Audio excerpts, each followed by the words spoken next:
Vamos à mensagem então, queridos. Nós estamos completando 7 anos, não é isso? São 7 anos e a nossa igreja está celebrando então um ciclo de maturidade. Ainda bem jovenzinha, bem curtinho, mas estamos celebrando um ciclo de 7 anos. Você sabe que na Bíblia, o número 7, ele representa algumas coisas, entre elas, ele representa uma plenitude, uma perfeição.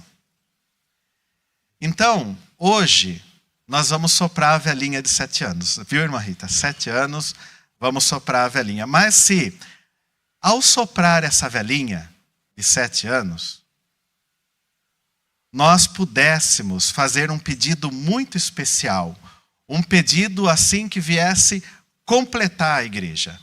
Que pedido nós faríamos antes de soprar essa velhinha? Qual seria esse pedido? Estão pensando? Que tal, então, já que são 7 anos, perfeição, completude, então a gente pode fazer um pedido bem importante?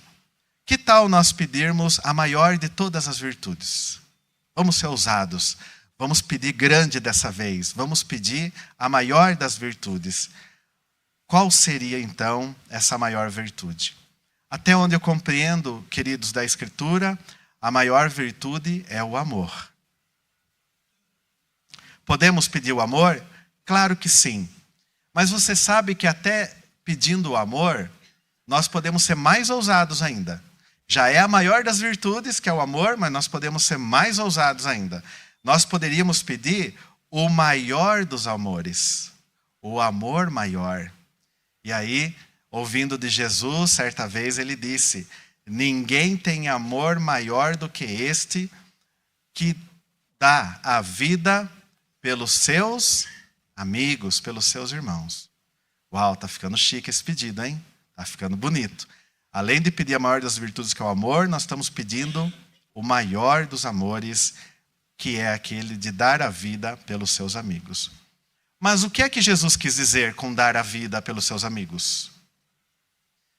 Será que nós deveríamos morrer também, como ele morreu? Porque ele está pedindo para dar a vida. Será que ele está pedindo para que morramos pelas pessoas? Ou que deveríamos viver de forma entregue às pessoas? Ele está pedindo então para nós morrermos ou para nós vivermos? Queridos, Jesus já morreu na cruz, nós não somos chamados para repetir esse feito. Este é o feito dele, é o feito divino. É aquele que habitou entre nós e morreu por nós. Então, como dar a vida enquanto vivemos? Como assim dar a vida enquanto vivemos? E aí eu compreendo, então, nesse primeiro raciocínio, que nós somos chamados a viver, sim, mas doando-nos. E aí o pensamento está completo. O maior amor não é morrer na cruz. Isso Jesus já fez. O maior amor é vivermos, mas em doação. Mas o raciocínio não está completo. Doar o quê? Qual é o recurso que nós podemos doar que realmente completa esse amor maior? E aí, queridos, nos meus 46 anos, eu já avaliei isso com muito carinho para poder dizer. Às vezes dá uma vontade de falar, não, o maior recurso é o dinheiro. O maior recurso é um ato de solidariedade qualquer. Mas não, a maturidade me ensinou que o maior recurso, a maior moeda é o tempo. Quem aqui concorda que o maior recurso que você tem é o tempo? Levante uma de suas mãos. Quem aqui acha que outro recurso é maior que o tempo, mais valioso que o tempo? Olha só, então estamos juntos. Começamos juntos, é a principal moeda. Por isso, nesse mês, o Espírito nos convida a uma vida aprovada, uma vida que doa-se em tempo aos outros, especialmente a família da fé. Se o seu coração está pulsando, então, junto com o meu, e você quer ser essa pessoa aprovada, nós vamos juntos à leitura e à exposição das Escrituras, tá bom? No dia de hoje, nós vamos lá para Gálatas, o capítulo 6. Vá comigo até Gálatas, quase lá no final da Bíblia. Novo Testamento, Gálatas, Efésios. Gálatas capítulo 6, o verso 1 até o 10. Eu estou na NVT. Gálatas capítulo 6.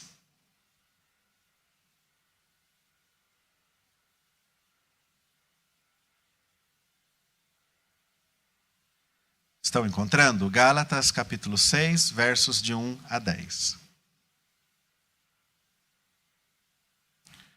Vamos ler então, queridos. Olha só o que diz a palavra do Senhor para nós. Irmãos, se alguém for vencido por algum pecado, vocês que são guiados pelo Espírito devem, com mansidão, ajudá-lo a voltar ao caminho certo. E cada um cuide para não ser tentado. Ajudem a levar os fardos uns dos outros e obedeçam, deste modo, à lei de Cristo. Se vocês se consideram importantes demais para ajudar os outros, estão apenas enganando a si mesmos. Cada um preste muita atenção em seu trabalho, pois então terá a satisfação de havê-lo feito bem e não precisará se comparar com os outros, porque cada um de nós é responsável pela própria conduta. Aqueles que recebem o ensino da palavra devem repartir com seus mestres todas as coisas boas. Não se deixem enganar. Ninguém pode zombar de Deus. A pessoa sempre colherá aquilo que semear. Quem vive apenas para satisfazer sua natureza humana, colherá dessa natureza ruína e morte. Mas quem vive para agradar o Espírito, colherá do Espírito a vida eterna. Portanto, não nos cansemos de fazer o bem. No momento certo, teremos uma colheita de bênçãos, se não desistirmos. Por isso, sempre que tivermos oportunidade, façamos o bem a todos, especialmente aos da família da fé. Pai, muito obrigado pela palavra lida, que o Senhor inspirou o teu servo, Paulo, a escrever para esta igreja na Galácia. E agora, ó Pai, uma vez lida a tua palavra, explique-a a nós, faça com que ela entre em nosso coração e produza exatamente conforme o desejo desta noite do Senhor a todos nós. É a nossa oração em nome do Senhor Jesus. Amém. O nosso tema dessa noite, queridos, vai de encontro com a nova série. A nova série tem por palavra-chave mutualidade. Eu não me lembro da gente ter pregado ainda uma série aqui na igreja, nesses 7 anos, sobre a mutualidade cristã. Então, hoje nós veremos o tema mutualidade na fé como evidência da vida aprovada pelo Espírito. Então, mutualidade e vida aprovada são as palavras-chave da noite, tá bom? Você sabe que mutualidade cristã é aquele compromisso espiritual que um tem com o outro, de se cuidarem, de se servirem, de se encorajarem, corrigirem, faz parte, partilharem a vida como a expressão do amor de Cristo a ambos. A ambos. Há textos que mostram isso. Por exemplo, aquele: levai as cargas uns dos outros. Tem aquele também: amai-vos cordialmente uns aos outros. E aquele: ajudem uns aos outros. São textos que vão se enlaçando e vão formando uma espécie de doutrina da mutualidade cristã. Mas lembre-se, quando a gente começa a falar de mutualidade, você começa a entender o seguinte: eu preciso ajudar ao outro. Primeira verdade da mutualidade. Mas há uma segunda verdade: eu preciso também estar aberto para ser ajudado pelo outro. Não é mutualidade se for uma via, mas se forem 2 vias. Então, ok, eu vou ajudar, mas não somente, eu também devo deixar-me ser ajudado. E então, se isso ocorrer na sua vida, então está ocorrendo mutualidade. Você sabe, eu procurei aqui verificar porque eu também não sabia, E encontrei de uma maneira muito rápida 50 mandamentos no Novo Testamento de mutualidade uns aos outros. Eu achei um número incrível, são 50, dizendo uns aos outros, mostrando que a fé cristã, de forma alguma, ela é individualista, mas plenamente comunitária. Não se vive só, não há carreira solo quando se fala de cristandade. Então, vamos formar a proposta da noite aqui para todos nós curtirmos, aprendermos e sermos edificados aqui pelo Senhor. Hoje, lembrando que é só o kick-off, é o chamado pontapé inicial sobre mutualidade, e teremos outros sermões assim também. Sabe, queridos, eu parei para pensar enquanto escrevia. Você sabe que o início do Apocalipse, esse livro maravilhoso, começa ali com 7 cartas de Jesus às igrejas, às 7 igrejas. E ali tem algo comum, onde as igrejas, elas têm algum ponto forte, alguma coisa boa, mas elas têm também algo que Jesus não está gostando, e ele propõe, então, àquelas igrejas que elas se acertassem naquilo. Você vai ter lá a carta a Laodiceia, a Esmirna, a Pérgamo, a Éfeso e as demais 7. Eu fiquei imaginando, e se a IBE estivesse lá no Apocalipse e Jesus tivesse escrito uma carta para nós? O que será que ele falaria? Irmãos, isso é especulação pura, nós não estamos lá, não é? É só um pensamento pastoral. Aliás, quando o pastor está escrevendo um sermão, ele fica tendo esses pensamentos. A grande maioria ele corta para ficar só a mensagem, né? E alguma coisa a gente deixa passar. Eu acho o seguinte, talvez, né? É uma especulação, pudesse a nossa cartinha, como 8ª igreja lá em Apocalipse, estar assim: IBE. Vocês começaram com uma marca muito importante, que é a marca do amor, de receber bem, de um se preocupar com o outro. Mas está ficando difícil de fazer isso. Eu percebo vocês com alguma dificuldade. Então, esforcem-se a não perder esta característica. Eu acho que a cartinha nossa seria mais ou menos assim, né? Assinado Jesus. Irmão, especulação, tá bom? Mas é o que eu sinto que viria para nós, porque realmente é uma marca nossa. A nossa maior fortaleza pode se tornar logo, logo a nossa maior fraqueza, se nós não compreendermos o tempo e o espaço que a igreja vive. Então hoje eu quero ajudar a todos nós, a mim, um sermão para mim e para os irmãos, 4 verdades iniciais sobre a mutualidade cristã. São apenas iniciais, porque nos próximos domingos teremos mais. 4 verdades iniciais sobre a mutualidade cristã. Vamos à primeira verdade?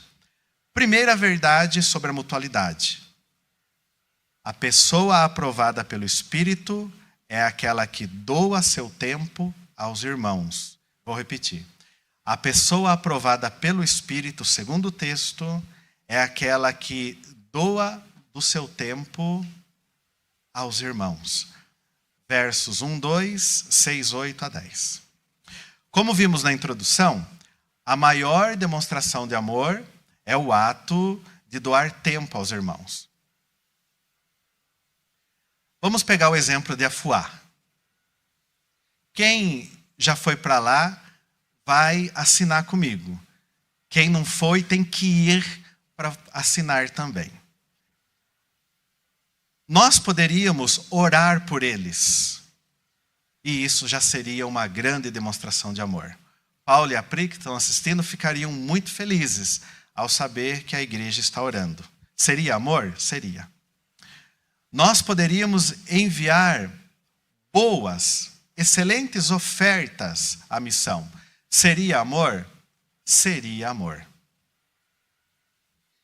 Agora, ir lá e doar-se pessoalmente do tempo é, sem dúvida, o ponto mais alto do amor. Eu não tenho a menor dúvida disso. Dinheiro colabora, oração colabora, mas estar pessoalmente, trocando a experiência, ouvindo em mutualidade as pessoas, não tem comparação. A mutualidade se expressa no uso do tempo, meus irmãos. perceba que o texto reforça isso de uma maneira muito significativa para nós. Você percebeu no verso 1 que a mutualidade é o tempo para restaurar o irmão que caiu. Porque em toda a Santa Igreja há irmãos caindo. E precisa de alguém com tempo para restaurar o irmão que caiu. E não é de qualquer forma, hein? É com mansidão, mostrando que tem mais tempo aí envolvido. Porque se fosse só ir lá e dar uma palavra para o irmão, é um tempo. Mas restaurá-lo até ele se levantar e com mansidão é um tempo dobrado, é um tempo triplicado. O verso 2 também corrobora. Ele diz que precisamos de tempo para carregar pesos que não são seus, mas dos outros irmãos. Dá vontade, às vezes, de dizer assim: é o problema dele, é o problema dela, ou o problema deles. Porque nem sempre a gente está tão bem para carregar peso. O natural do dia a dia, do cotidiano, é que a gente já esteja com tanto peso para carregar.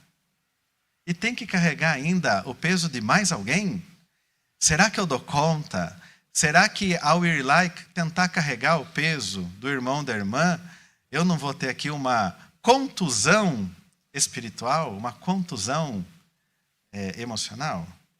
São pensamentos que a gente tem, mas que Paulo, dirigido pelo Espírito, está dizendo que não. Nós temos que ter o tempo para carregar pesos que não são nossos, mas dos irmãos. Também tempo, verso 6, para ouvir e repartir as coisas boas com quem ensina. O ensino, a ministração é um pilar de todas as igrejas. E essas pessoas que se dedicam a isso, elas precisam receberem ouvidos atentos e que com elas sejam ainda compartilhados, repartidos coisas boas a quem ensina, para que esse ensino ele esteja sempre a par das boas coisas e com grande motivação.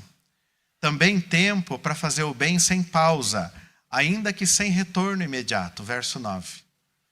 Porque às vezes nós estamos nos doando do tempo e nós estamos tentando levantar e tentando fazer frutificar, mas a gente olha e já passaram-se 4 estações e cadê o fruto? Prometeram para nós que sairiam flores na primavera, é isso? E depois frutos no verão. Mas parece que a gente só vê um inverno na vida da pessoa. E a gente não enxerga os frutos. E aí, como que funciona? O texto aponta, olha, fazer o bem sem pausa, ainda que não se veja frutos imediatos. E também aponta que o tempo principal, e portanto uma prioridade, é para com os da família da fé. É o nosso verso 10. Nós temos que ter tempo para o esposo, para a esposa, para o filho, para o trabalho, aquele seu gerente que te pega o pé, que te dá 2 trabalhos ao invés de 1. Não é? Tem gente que fica arrepiada. Desligou-se alguém na empresa, pronto. Já desce lá o diretor buscando quem ele vai pegar para passar o trabalho dobrado, né? E só vê um monte de gente pulando para tudo quanto é lado nos corredores da fábrica. Nós temos que ter tempo para esse gerente também. Temos que ter tempo para os amigos, o vizinho novo. Mas, irmãos, o texto é muito claro. Não podemos deixar de ter tempo para a família da fé.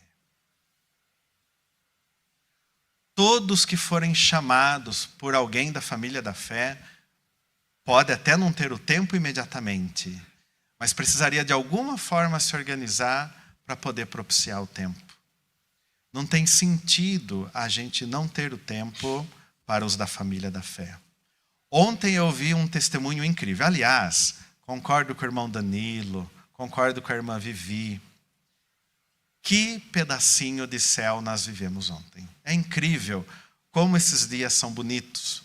Muito provavelmente é o mais próximo do céu. Por isso que a gente se sente tão bem assim. E estávamos lá e vivendo aquele tempo gostoso. Eu me lembro que estive ali com as crianças na inauguração do brinquedão. Eu não ia perder, né, aqueles sorrisinhos, né? Aliás, a Sarinha me catou assim, vamos, né? Fez eu levar ela lá ver o brinquedão, né? Esperta ela. Depois parei com um casal. E ali com esse casal, a irmã disse o seguinte para mim: pastor, estou muito feliz. Eu, por quê, minha irmã? Estou empregada. Olha que bom, graças a Deus. Sabe, pastor, uma pessoa, uma outra irmã da igreja, ela investiu um tempo em mim, atualizando o currículo, LinkedIn. Olha, rimou, né? Em mim, LinkedIn. E eu estou empregado e me sinto muito feliz. Nessa hora, o coração do pastor, ele pula de alegria, porque fala: meu, que igreja, uau, é isso. É por aí, né? Alguém deu de seu tempo ao trem e ambas estão muito felizes. Aleluia, isso é igreja em essência, puríssimo, do jeito que precisa ser. E a gente ouve isso e fica muito feliz. Então, gravem comigo. O Espírito aprova quem oferta tempo aos outros como expressão do amor cristão. Sabe, queridos, então é muito importante entender quem é o aprovado do texto, porque no texto de hoje só tem duas pessoas. Tem ali o aprovado e o reprovado. Então, foi muito legal passarmos aqui pelo aprovado, aquele que oferece seu tempo ao irmão. Mas o texto se completa se nós verificarmos também quem é o reprovado, como ele age, e isso nos leva ao segundo ponto, a segunda verdade sobre mutualidade. A nossa segunda verdade inicial sobre a mutualidade fala sobre a pessoa reprovada pelo Espírito como sendo aquela que retém o seu tempo para si. Ela, assim como a aprovada, tem o mesmo tempo. Enquanto a aprovada doou, saiu dela a virtude do tempo, essa outra reprovada, ela retém o tempo para si. E o texto nos fala, então, dessas duas pessoas. Vamos falar, então, um pouco da pessoa reprovada. A ausência de mutualidade, queridos, ela é revelada pelo egoísmo. Você sabe, né? Todos nós já sabemos, somos maduros, que egoísmo é aquele erro incabível de ser e existir só para si. Nós conhecemos isso. O reprovado é alguém que, segundo o texto, ele se acha muito importante. Importante demais para se envolver com os outros, verso 3.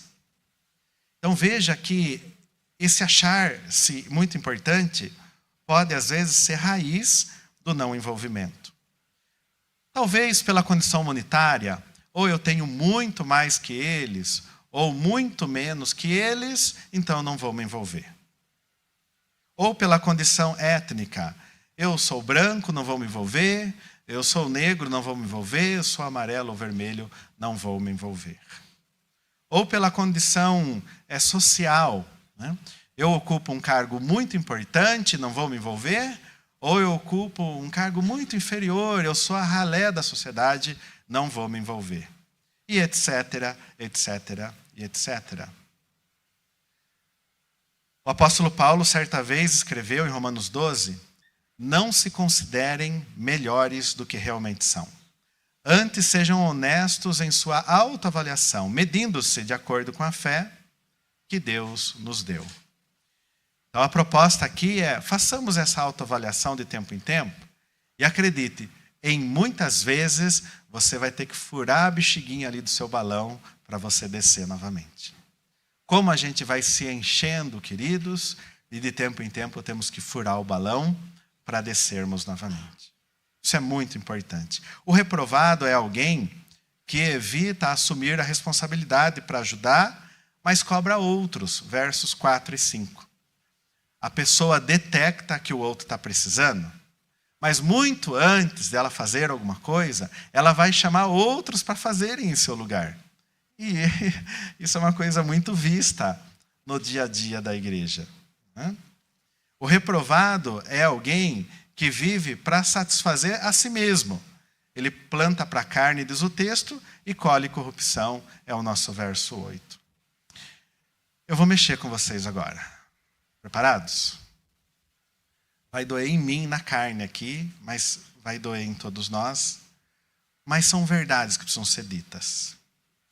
A pessoa, ela afirma que não tem tempo. Mas desde que os streamers surgiram em 2007, daqui a pouco farão 20 anos, né, de streamers, 2007 é o ano mais oficial. Nós, e todos nós, incluindo a mim, falando primeiramente de mim, nós temos dedicado horas às séries. Quantas horas! Mas negado minutos aos irmãos. Nós ganhamos entretenimento sem fim desde 2007 e perdemos tempo para amar. Nós ganhamos horas diante da tela, mas perdemos os minutos com os irmãos. Nós ganhamos aquele hábito de maratonar. Tem gente que disputa a maratona. Mas perdemos o dom de partilhar. Ganhamos distração constante e aí perdemos a conexão real da vida. Nós ganhamos um tanto de mundos fictícios, mas perdemos a vida em comunidade. E a gente ganhou um conforto digital, mas perdemos a comunhão presencial. A gente fecha esse segundo ponto dizendo que o Espírito reprova quem vive voltado para si sem partilhar o seu tempo com ninguém. Mas não para por aí, o Paulo deixa uma terceira verdade sobre mutualidade. Ele fez questão de deixar claro que Deus observa o que plantamos com o nosso tempo. Todo tempo é tempo de semeadura. Nós estamos semeando o tempo todo. O que nós não sabemos exatamente, mas que nós estamos semeando o tempo todo, sim, isso nós estamos. O texto aponta que às vezes a gente semeia para a carne e às vezes a gente semeia para o Espírito. Agora aqui, por exemplo, você está semeando um tempo de meditação, de honrarias a Deus, sobre conhecer o aprovado pelo Espírito e o reprovado, e pedindo a ajuda dele, a misericórdia, a graça, para você ser, então, um aprovado nesta jornada. Logo, você está plantando muito bem nessa hora. Que hora para plantar bem é a hora em que estamos no ajuntamento com os irmãos, olhando para o Senhor. Mas a questão é que a semeadura continua daqui a pouco, fora ali, já aqui do salão. E continua chegando em casa a semeadura. E continua amanhã no trabalho. Amanhã no trabalho a semeadura. E vara a terça e quinta e por aí vai. Quem planta apenas para si, colhe solidão, ruína e morte, diz o texto. Mas quem planta servindo ao Espírito, com o tempo que tem, colhe vida e em comunidade. Isso é muito legal. Deus está observando e Ele não se deixa enganar. Ele sabe exatamente o que estamos plantando de hora em hora. Para a gente ir para uma parte prática, um pensamento prático. Imagine que nós fôssemos agora mostrar o seu calendário aqui nas telas. Né? O meu está aqui. Eu uso o Google Calendar. Qual que você usa? Os irmãos aí do iPhone usam qual, Má? Não lembro o nome. Tá? Me dá mais um nome aí. Google Calendar, mais um app aí. Por favor, alguém? Ou Note. Notion. O Notion, sim, aquele do quadradinho, né? Do bloquinho. Esse é novo. O Notion. E tantos outros. Mas tem ainda os irmãos que usam o journal, né? Que usam ainda o papel, né? Quem aqui ainda usa papel como agenda e calendário? Lá. Olha, bastante gente. Parabéns para vocês. Vocês sabem, quebrando gelo, que eu já tentei ir para o todo digital algumas vezes. Quebrei a cara, irmãos. Eu volto para o meu papel. Hoje eu estou híbrido. Ai, que chique, híbrido.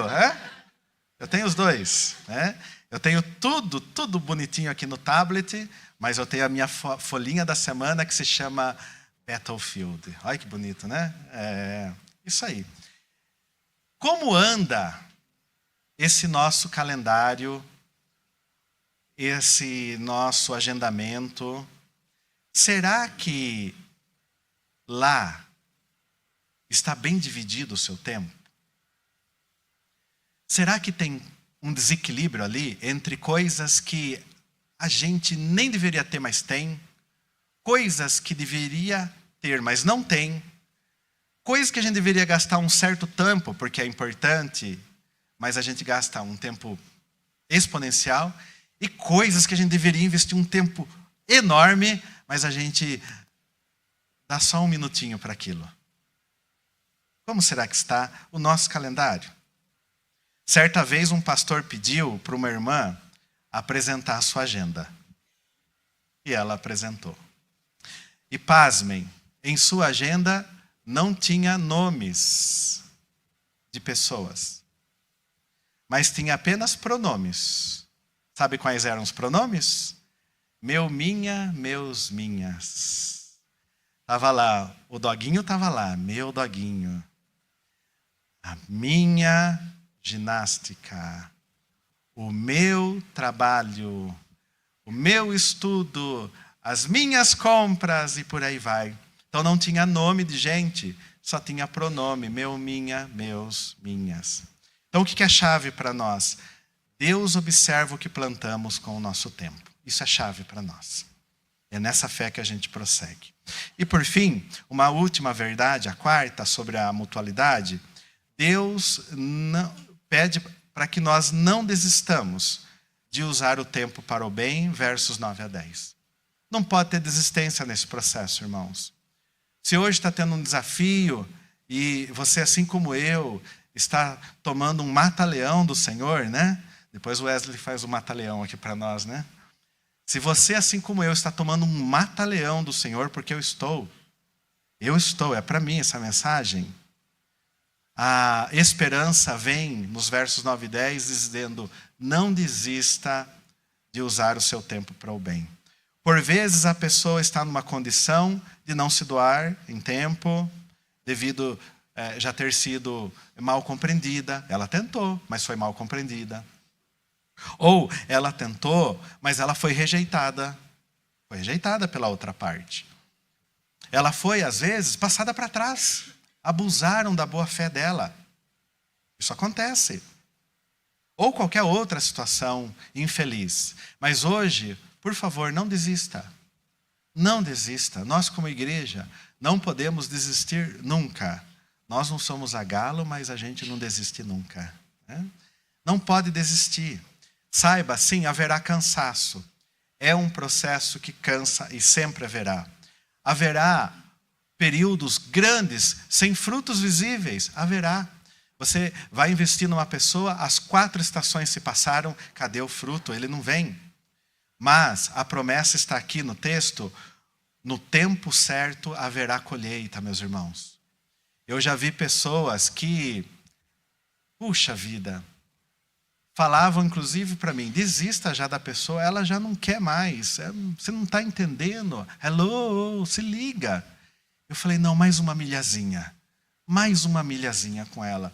De repente, o Senhor fala com essa pessoa, e ela se volta ao Senhor, e volta de uma maneira incrível, como nunca tinha sido antes. Vale a pena caminhar mais uma milha, meus irmãos.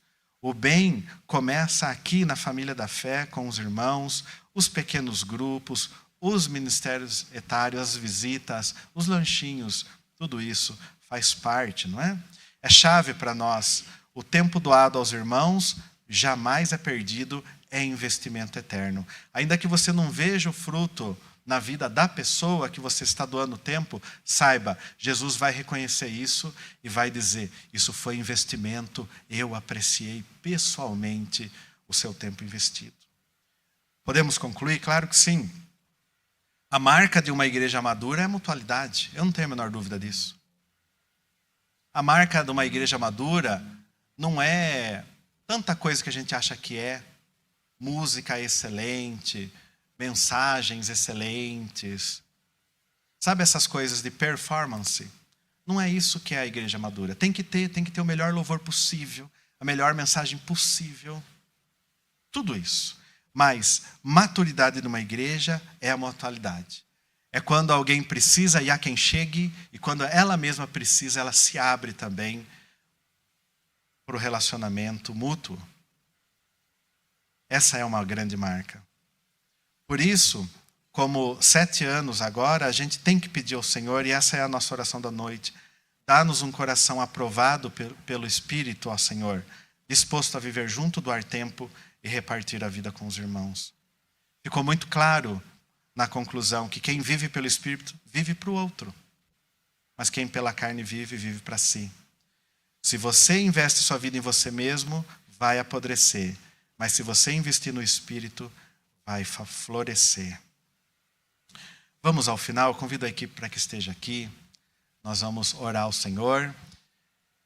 Esse é apenas o início, tá bom, queridos, dessa série sobre a mutualidade. Particularmente, eu considero o termo mais importante no início desse 7º ano da igreja. O que foi a nossa marca principal, ela está a um ponto de ser a nossa maior fraqueza. Para que então ela continue forte, nós vamos ter que nos unirmos e sermos mútuos, todo mundo junto ajudando, todo mundo junto trabalhando. Quem ainda não entregou-se em tempo, em ministério, esse é o momento. Esse é o momento da gente fazer. Perguntas finais. Feche seus olhos, por favor. Agora é a hora que o Espírito fala com você. O homem, a mulher de Deus nesse momento é apenas um instrumento. Com quem você tem dividido o seu tempo nas últimas semanas? Com quem dividirá o seu tempo nas próximas semanas? Que nomes aparecerão de hoje em diante na sua agenda, no seu calendário? Nome de gente, de carne e osso, gente caída, gente que está se sentindo pesada demais para estar só. Qual é o próximo passo prático para você viver mais a mutualidade cristã? Que ajustes o Espírito está pedindo a você no uso do seu tempo? Porque ao final Ele quer aprová-lo, Ele não quer reprová-lo.